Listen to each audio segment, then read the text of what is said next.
Hello everyone, good afternoon.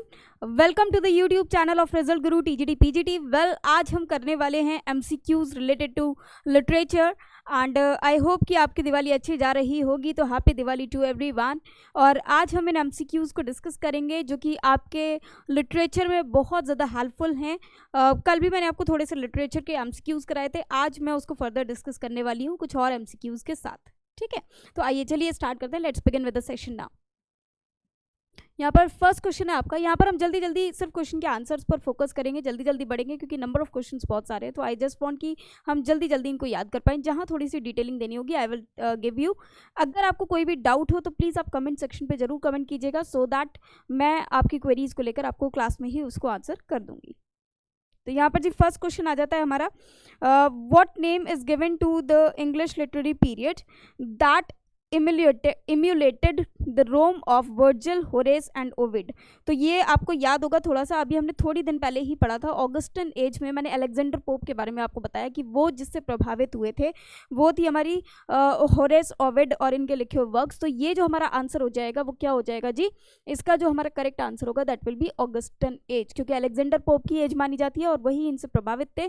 तो हमारा जो ए है Augustan age, that will be the correct answer. तो यहाँ पर ए करेक्ट आंसर हो जाएगा।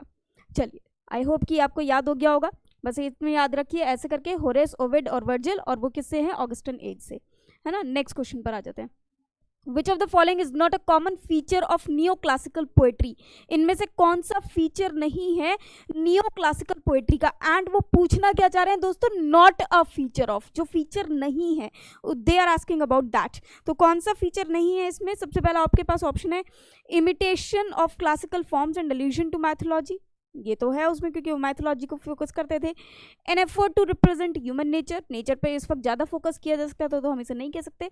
और use of the rhymed couplet, ये हमने पढ़ा है कि उन्होंने हीरोइक कपलेट को वहाँ पर लिया था, तो ये भी है। तो यहाँ पर जो नहीं था वो क्या हमने पढ़ा था, फिंटेस्टिक कंपैरिजन्स, हमने अभी तक नहीं पढ़ा है। तो ये हमारा क्या हो जाएगा, करेक्ट आंसर। तो ये D will be the correct answer, है ना। तो डी उसका एक फीचर नहीं था। नेक्स्ट पढ़ लेते हैं। Most neoclassical poets viewed the world in terms of a strictly ordered hierarchy. What was this hierarchy called? तो इस hierarchy को क्या बोला जाता था? तो दोस्तों इस hierarchy को बोला जाता था that is जो हमारी जो हायरार्की है। अब देखो हायरार्की वर्ड की मतलब सबसे पहले कौन है फिर उसके बाद कौन है। जैसे आपने हायरार्की हम अपने ऑफिसेज में देखते हैं कि मेंटेन की जाती है। तो यहाँ जो करेक्ट आंसर होगा that will be the great chain of being. तो great chain of being will be the correct answer. तो डी यहाँ पर करेक्ट आंसर हो जाएगा। द फाउंडेशन लेडर नहीं, द ऑर्डर ऑफ एंजल्स नहीं होगा, the way of the word नहीं होगा। जो यहाँ पर है वो क्या है, हायरार्की। तो हायरार्की चेन को फॉलो करता है, तो चेन यहाँ पर करेक्ट आंसर हो जाएगा। तो ये है आपका the great chain of being. Now the next question, next question की तरफ बढ़ते हैं कि नेक्स्ट क्वेश्चन क्या हो सकता है। Fourth question, what literary work या which literary work best captures a sense of the political turmoil particularly regarding the issue of religion। So मतलब किसी को सू कर देना, तो यहाँ पर हो जाएगा ये आपका, एक सेकेंड, इट इज नॉट सू, ये हो जाएगा the issue. This is issue, the issue of religion just after the restoration. ये इज सू नहीं है, दिस इज इशू, है ना। ये थोड़ा सा पेंटिंग एरर है। तो यहाँ पर जो आपका करेक्ट आंसर हो जाएगा दैट विल बी yes, पहले मैं क्वेश्चन को बता देती हूँ। What literary work best captures a sense of the political turmoil particularly regarding the issue of religion just after the restoration. तो हमने देखा था कि जो पोप्स थे, तो यहाँ पर जो करेक्ट आंसर हो जाएगा दैट विल बी पोप्स डनसेंट। तो this will be the correct answer. तो यहाँ डी करेक्ट आंसर हो जाएगा। नेक्स्ट क्वेश्चन पे आ जाते हैं।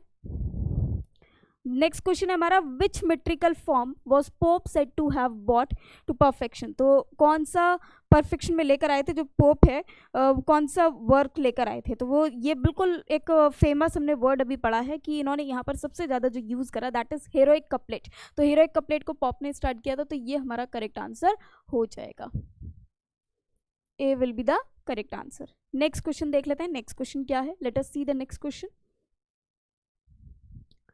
Which work exposes the frivolity of fashionable London, fashionable London के बारे में किस पोयम में बात की गई है? तो इसका जो बिल्कुल करेक्ट आंसर है जो वो क्या होगा, देखिए रॉबिन्सन क्रूसो तो आपने देखा होगा कि थोड़ा सा आइलैंड से रिलेटेड है। Swift Gulliver travels, other travels की जो जर्नी है एक तरह से ट्रैवलॉग टाइप का लिखा हुआ है। रिचर्डसन का क्लारिसा भी ये नहीं है, ये क्या है, it is Pope's, Alexander Pope का the rape of the lock. तो this is the correct answer. तो ये यहाँ पर डी क्या हो जाएगा, हमारा करेक्ट आंसर हो जाएगा। Okay, I hope you like this session. अगर आपको मेरा सेशन पसंद आ रहा है तो प्लीज़ इसे लाइक एंड शेयर जरूर कीजिएगा एंड कमेंट करके बताइएगा कि आपको ये सेशन कैसा लगा। What mock epic begins, in fact इसे हम ऐसे भी बोल सकते हैं, which mock epic begins, what dire offence from amorous causes springs, what mighty contests, इसको हम ऐसे भी लिख सकते हैं, rise from trivial things। तो ये भी इसका एक क्वेश्चन बन सकता है, मतलब ये क्वेश्चन इस तरह से दोनों तरीके से आ चुका है। तो जी इसका आपका करेक्ट आंसर जो हो जाएगा वो है Dryden's MacFlecknoe, Pope's the rape of the lock, Pope's the Dunciad या फिर ड्राइडेंस, एब्सलमॉन एंड एचिटोफल। तो ये हो जाएगा आपका, it is D, the D will be the correct answer. Dryden's का ये लिखा हुआ वर्क है, ठीक है, तो ये हो जाएगा आपका D, D will be the correct answer. Next question, why didn't Alexander Pope attend an English university, Pope ने इंग्लिश यूनिवर्सिटी को अटेंड क्यों नहीं किया गया? ये मैंने आपको याद होगा थोड़ा सा बताया था कि क्योंकि वो ज़्यादातर अपने घर पे पढ़े। इसकी वजह क्या थी कि वो एक रोमन कैथोलिक थे, जिसकी वजह से वहाँ पर उनसे प्रोटेस्ट किया जाता था, उनको फॉरबिड कर दिया जाता था स्कूल जाने से, यूनिवर्सिटी जाने से। इसलिए उन्होंने अपनी ज़्यादातर पढ़ाई कहाँ करी, अपने घर पर ही करी है। तो ये कहाँ यूनिवर्सिटी क्यों नहीं जा पाए? ही लिव्ड इन इटली अंटिल, नहीं ऐसा कुछ नहीं है। आस्थमा, नहीं ऐसा भी कोई शिकायत की वजह से ऐसा नहीं हुआ।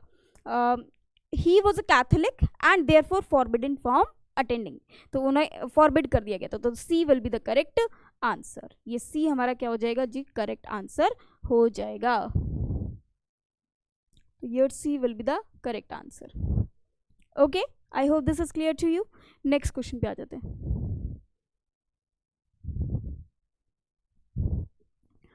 Alexander Pope coined many a modern day clinch. Which of the following did not originate with him? इनमें से कौन सी ऐसी है जो ओरिजिनेट इनके साथ नहीं हुई थी? तो दैट विल बी, देखो, to err is human, to forgive divine, नहीं ये तो आपका शेक्सपियर का लिखा हुआ एक वर्ड है, और या फिर ये एक बार और भी एक राइटर हैं जिन्होंने इसको यूज़ किया है, don't remember the name.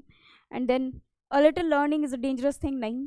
Fools rush in where angels fear to tread, नहीं। ये जो वर्ड है इनका लिखा हुआ वो क्या है, let not the sun go down upon your wrath. तो ये इनका करेक्ट वर्ड है जो इन्होंने लिखा है। तो ये हो जाएगा हमारा बी। तो your B will be the correct answer. गलती करना इंसान का, ये मैंने आपको शायद क्लास में बताया भी है किसने लिखा है, बट राइट नाउ मैं खुद ही थोड़ा सा भूल रही हूँ, तो कोई बात नहीं, I will make you remember कि क्या होगा इसका, मैं आपको बता दूंगी। नेक्स्ट पे आ जाते हैं। What Pope poem begins in these deep so and awful cells where heavenly pensive contemplation dwells and ever musing melancholy reigns, what means this tumult in a vast veins? तो ये लाइन्स पोप की कौन सी poem में कही गई हैं जी? तो इसका जो करेक्ट आंसर हो जाएगा that is Eloisa to Abelard. So the D will be the correct answer. Your D will be the correct answer. यहाँ पर D करेक्ट आंसर हो जाएगा, ठीक है। ये उसकी लिखी हुई, पोप की लिखी हुई लाइन से, कौन सी पोयम में है? Eloisa to Abelard. Pope made money by selling subscription to his translation of his classical epic. Classical epic, कौन से classical epic थे जिससे उन्होंने बहुत ज़्यादा मनी बनाया? तो वो था हमारा सबसे ज़्यादा जो पोप ने पैसे कमाए वो किससे कमाया? The Iliad. The Iliad will be the correct answer. तो your C will be the correct answer. तो सी क्या हो जाएगा हमारा? करेक्ट आंसर हो जाएगा। नेक्स्ट क्वेश्चन पे आ जाते हैं दोस्तों। 12 the rape of the lock is a parody of which epic poem? ये किस एपिक पोयम का एक पैरोडी है जी? इसका आंसर हो जाएगा आपका अगेन द इलियाड। ये भी इलियाड का ही एक पार्ट है, तो ये C will be the correct answer, है ना। नेक्स्ट पे आ जाते हैं। पोप से तो आप इलियाड का नेम याद कर लीजिए, बहुत सारे क्वेश्चन है जो यहाँ से पूछे जाते हैं। Arabella Fermor was the historical inspiration for which character in the poem The Rape of the Lock? इस पोयम में जो एराबेला है वो किसके लिए एक इंस्पिरेशन थी? तो ये हो जाएगा आपका आंसर, दैट इज बैलेंडा। तो Belinda will be the correct answer. ठीक है, तो ये C will be the correct answer. ठीक है, नेक्स्ट क्वेश्चन पे आ जाते हैं। Robert Lord Petre was the historical inspiration for which character? अब अराबेला किसके लिए थी? बैलेंडा के लिए। अब यहाँ पर पूछे गए रॉबर्ट लॉर्ड, तो ये किसके लिए थे इंस्पिरेशन जी? ये थे आपके द बैरॉन के लिए। तो Baron will be the correct answer, A will be the correct answer, है ना, ए। नेक्स्ट क्वेश्चन पे आ जाते हैं। Who asked Pope to write a comic about the historical incident between Arabella Fermor and Lord Petre in order to reconcile their families? जो दोनों families को reconcile कर सकें, तो ऐसे किसने एक कॉमिक को लिखने के लिए बोला था? ठीक है, कहा था किससे? पोप से। तो जी इसका आपका करेक्ट आंसर हो जाएगा, ये पर्सन थे हमारे जॉन कैरल। तो John Caryll will be the correct answer. तो your B will be the correct answer. तो John Caryll will be the correct answer. Next question देख लेते हैं। Which character is named for an Amazonian queen in Greek mythology in the poem the rape of the lock? तो इसका जो answer हो जाएगा that will B, आपको हमेशा याद रखना है, दैट इज थैलेस्ट्रिस। ये आंसर है हमारा ए। तो A will be the correct answer, है ना। बैलेंडा हमने पढ़ा, जो इंस्पिरेशन थी। क्लैरिसा अपने आप में एक पोएम है, और ये जो हो गया थैलेस्ट्रिस, तो ये इसका करेक्ट आंसर हो गया, है ना। नेक्स्ट क्वेश्चन पढ़ते हैं। In Canto 1 of the poem Rape of the Lock, which character warns Belinda in a dream that some dire disaster will befall her that day? किसने उनको बताया था कि उनके साथ ये एक बड़ा हादसा होने वाला है? तो उसका जो करेक्ट आंसर हो जाएगा that will be Ariel. Ariel आपको याद होगा कि एक और वर्ड यूज़ होता है, जो शेक्सपियर का जो टेम्पेस्ट है ना, उसमें भी इस कैरेक्टर का नेम आता है। तो एरियल एक स्पिरिट टाइप, एक ड्रीम में उनके आया था कि एक कुछ उनके साथ होने वाला है, जो बताया गया। According to Pope's depiction of the super natural spirits, what do indecisive women become in the poem rape of the lock? तो इसका जो करेक्ट आंसर होगा दैट विल बी बी। तो nymphs will be the correct answer. इसका जो correct answer हो जाएगा वो क्या हो जाएगा? निम्स। थोड़ा सा यहाँ पर चेंज करना, देखिए indecisive women become in the poem the rape of the lock. अब ऐसा ही एक और क्वेश्चन मैं आपको दिखाती हूँ same.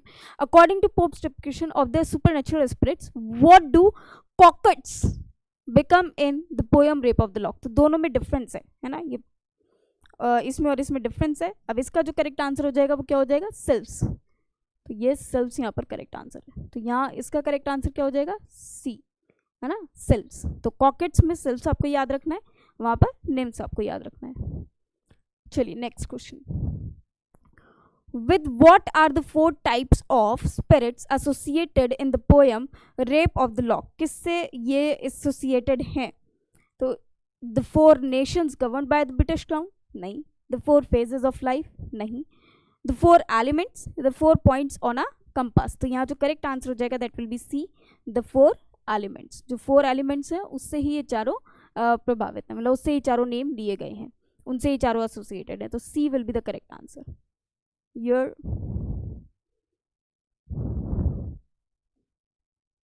C will be the correct answer. Okay, next question पे आ जाते हैं। ड्यूरिंग बेलिंडाज ड्रीम, बेलिंडा के ड्रीम में, है ना, Ariel explain that sylphs are charged with protecting which type of women? किस तरह के वुमेन को वो बचा रहे हैं? तो ये आपको बताना है, जिन्होंने उनको एक वार्निंग भी दी थी कि उनके साथ कुछ गलत होने वाला है। तो इसका आंसर क्या होगा? इसका आंसर हो जाएगा दोस्तों वर्जिन्स, है ना, वर्जिन टाइप के वुमेन को वो बचा लेंगे। तो B will be the correct answer. Virgin हो, जो प्योर हो। Pope's reference to mighty rage is an allusion to the fury of which epic hero in Homer's the Iliad? तो इसका जो करेक्ट आंसर हो जाएगा दैट विल बी एगमैगमैनन। तो C will be the correct answer. तो इसका आंसर क्या हो जाएगा? आगामामनन। ठीक है, ओके। तो नेक्स्ट क्वेश्चन पर आ जाते हैं। Now the next question is, दोस्तों ये क्वेश्चन आई होप आपको समझ में आ रहे होंगे, आपको बस इनके आंसर्स देखने हैं। ये जो डिटेल्स में मैं आपके साथ डिस्कस करती रहती हूँ, तो जब मैं पोएम डिस्कस करूँगी तो each and everything I will discuss with you. ये सब क्वेश्चंस हमको लर्न करने के लिए, सो दैट आप टीजीटी पीजीटी के लिए अपनी एक लिस्ट प्रिपेयर कर सकें, है ना। तो दिवाली के लिए आपके लिए एक सरप्राइज भी है। The goddess for whom Belinda performs her sacred rites is actually who or what? वो कौन सी गॉडेस है जिनके लिए बेलिडा परफॉर्म करती है अपनी सेक्रेड राइट्स को, मतलब उन रिचुअल्स को, तो वो कौन सी गॉडेस हैं? तो उसके उनके बारे में हमें बात करनी है। तो उसका जो आंसर हो जाएगा that is Belinda's reflection in the mirror. जो बेलिंडा की खुद की रिफ्लेक्शन है मिरर में, उनको वो सर्व करती है, उनको वो वर्शिप करती है। तो ये D will be the correct answer. ठीक है, how does Belinda's toilet function within the poem? It is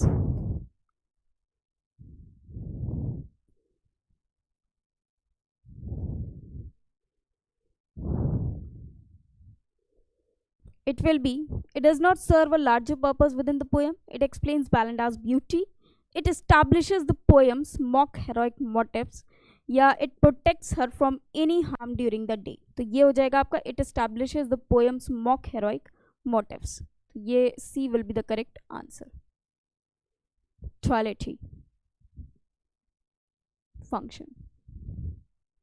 Why does the Baron get up early in the poem Rape of the Lock? Baron क्यों जल्दी उठता था? To arrive at the party first, to build an altar to love, to get ready for the party, या फिर to steal Belinda's hair? अब आपको पता है कि ये पूरी ही पोएम किसके बारे में है? वैसे तो ये बेलिंडास का जो हेयर ले लेता है उसके लिए, लेकिन ये जो पर्टिकुलर थिंग है कि ऐसा क्यों होता था, तो वो हो जाता है to build an altar to love. तो this will be the correct answer. B will be the correct answer. बहुत अच्छी पोएम है, जब हम इसके बारे में पढ़ेंगे तो आपको वो सारी चीज़ें समझ में आएंगी कि जो जो इसमें आई हैं। What does Pope specify? What does Pope specify is the primary function of Belinda's ringlets? Belinda के लिए जो रिंगलेट्स थे उनका क्या, एक रिंगलेट्स मतलब जो हेयर में जो रिंग्स होते हैं तो उसके लिए यूज़ करा गया है। तो क्या एक इम्पॉर्टेंट फंक्शन था, तो वो क्या हो जाएगा? टू अट्रैक्ट मैन, वो उसे मैन को अट्रैक्ट करती थी। तो your D will be the correct answer, है ना। नेक्स्ट क्वेश्चन पढ़ते हैं। Let us move to the next question now. To where does Ariel deploy most of his army of sylphs? तो वो कहाँ पर सबसे ज़्यादा डिप्लॉय करते थे अपनी आर्मी को, सबसे ज़्यादा कहाँ वो लगाते थे? तो उसका जो करेक्ट आंसर हो जाएगा that is Belinda's petticoat. A will be the correct answer.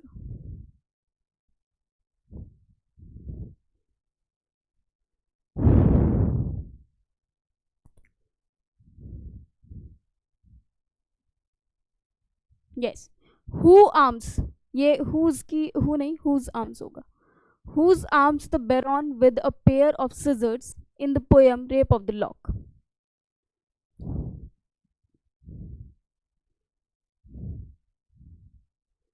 नहीं, ये who नहीं, whose नहीं है, who ही है ये। इसका मीनिंग क्या है मैं आपको बता देती हूँ एक बार, लिसन। ये who ही है, who arms the Baron with a pair of scissors, arms मतलब बांध देता है, in the poem Rape of the Lock, कौन उसको बांध देता है ऐसे? तो पेयर ऑफ सिजर्स, है ना। तो ये हो जाएगा आपका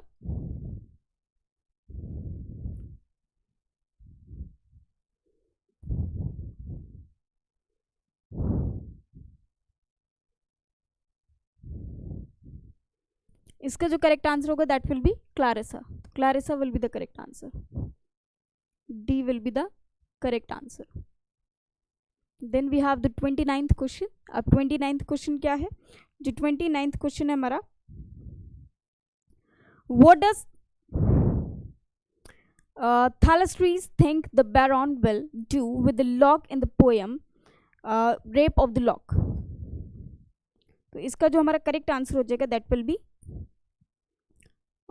Show it off to all their friends, have it set into a ring, neither of the above या both of the above। तो ये हमने दोनों ही पढ़े हैं, तो ये दोनों ही करेक्ट आंसर हैं।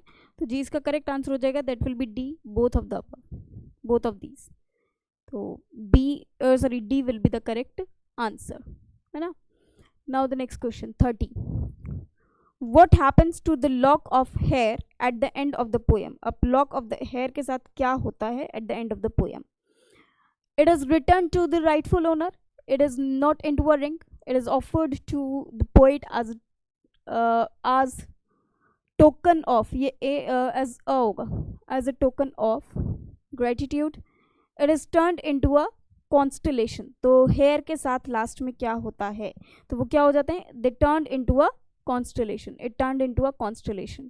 तो your D will be the correct answer, D correct answer हो जाएगा। ओके, नेक्स्ट क्वेश्चन की तरफ बढ़ते हैं। नाउ 10 क्वेश्चंस आर रिमेनिंग, तो 10 क्वेश्चंस अभी हमको और पढ़ने हैं। Next question is, according to Samuel Johnson, no man but a blockhead ever wrote except for. तो सैमुअल जॉनसन के साथ अब इस लाइन को आपको कंप्लीट करना है, that will B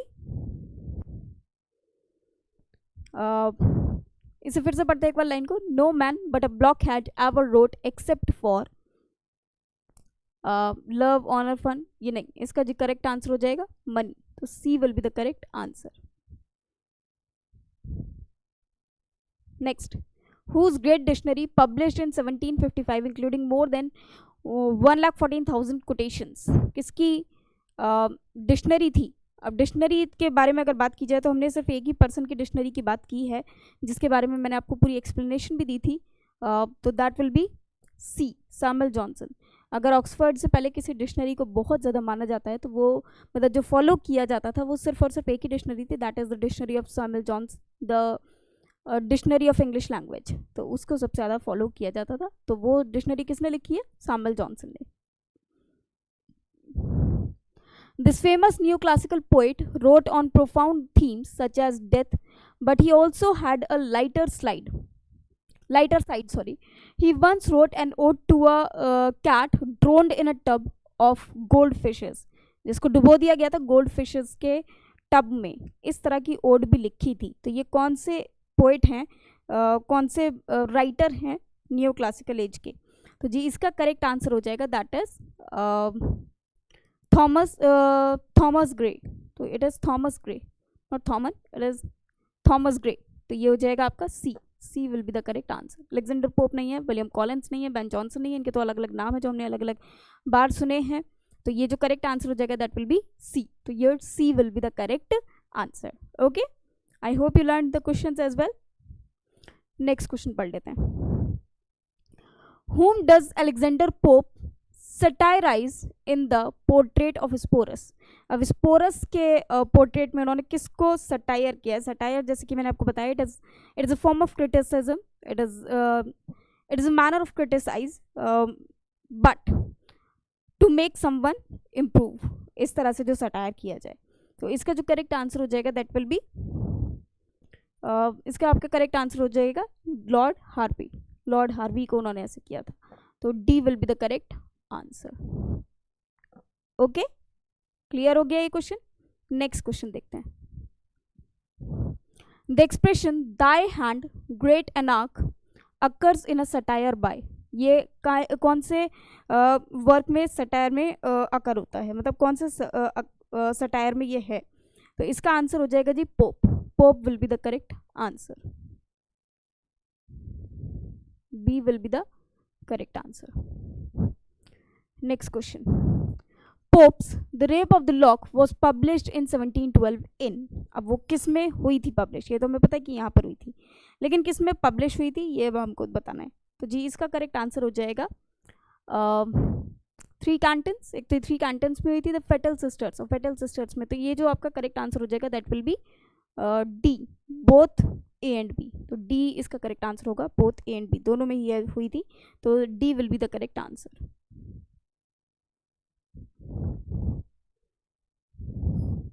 which among the following are not Pope's work, अब इनमें से कौन सा पोप का वर्क नहीं है? जल्दी सोचिए क्या होगा इसका आंसर। पोप का वर्क नहीं है, सोचो सोचो, पोप का जो वर्क नहीं है वो होगा आपका Dunciad. Dunciad is not the work of Pope, है ना, बाकी सारे पोप के वर्क्स हैं, डंसियार्ड इनका वर्क नहीं है। Pope rights scathing expose of the bad writers and pseudo intellectuals of his day in, किस में लिखा है इन्होंने, ये भी हमने पढ़ा है क्लास में। इट इज 2 कैंटन्स, 2 कैंटन्स में इन्होंने, सॉरी 2 कैंटोज इन्होंने इस पे लिखा है, तो ये D will be the correct answer. यहाँ पर जो हमारा करेक्ट आंसर हो जाएगा दैट विल बी डी। देखिए मेरा जो ये क्वेश्चंस को लाने का आपके सामने एक पैटर्न है वो ये, सिर्फ हम एक ही सीरीज़ में एटलीस्ट 40 क्वेश्चंस एक बार में याद कर लें, और इससे हमें आइडिया हो जाएगा कि हमें किस किस तरह के क्वेश्चंस हमसे पूछे जाने हैं। टीजीटी पीजीटी के लिए दोनों के लिए बहुत ज़्यादा महत्वपूर्ण है, तो हमको इसलिए इसको याद रखना है। ओके, नेक्स्ट क्वेश्चन पढ़ते हैं। The main idea of the Pope the Dunciad was taken from, ये कहाँ से लिया गया था?